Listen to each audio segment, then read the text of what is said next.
Գլխավոր ծառայից 100 օրը լրացավ, կյանքում սեյեսպես ճոխ խուարոտ ապրել, կրպաններս մի անգամից լծվեցին, կշտացա ու սկսեցի ազատ անկախ ապրել, չէ, չեմ խոստացել, որ չեմ բարկանա, էս էդ տերն ու ծառան չէ,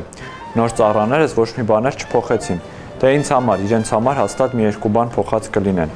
մենակ գլխավոր ծառան ինձ ուր հավաքված տեսնում, գալիս էր, հետս խոսում, ես էլ իբր պիտի ոգևորվեի, բայց չէ, ուրիշ բան պիտի մտածես։ Իմ ծառաների նախկին փոքրիկ բացառությունն ու ամենաթուն թարսվողները որոշել էին հավաքվել ու ինձ զբաղեցնել, բայց էլ այն էֆեկտը չունի։ Համել է շոքին մի տեսակ մուրաբա չի ուտվում, ոչ էլ կուտ։ Համարյա ոչ մի մասնիկ չէր գնացել, դե ես ուր օրենքի երկիրն ուր, բայց ամենաթուն թարսվողի համար օգտակար հավաք էր, ինքն իր մասին ահագին բան իմացավ։ Արեցին 2006 թվականին։ Սենարը նույնն է։ Սենարը նույնն է։ Վարկաբեկել, փնովել։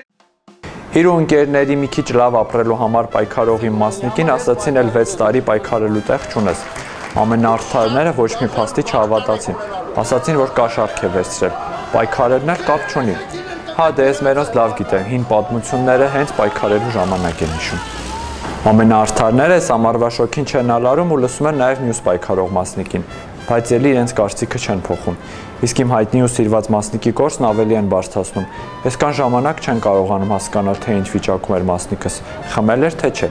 Դե երևի դեռ պետք չէ, որ իմանան, այն հին պատմությունների նման։ Իսկ ինձնից մի քիչ հեռու կրակներ են, որ վառվում են։ Չէ, ոչ ցուրտ է, ոչ էլ քեֆ։ Հին կռվողները որոշել են էլի իրար պատժել։ Մեջտեղում իմ լիքը կոլեգա մասնիկներ են ապրում։ Աշխարհի մեծերն էլ նստել ու կինոյի պես նայում են։ Ախր մինչև երբ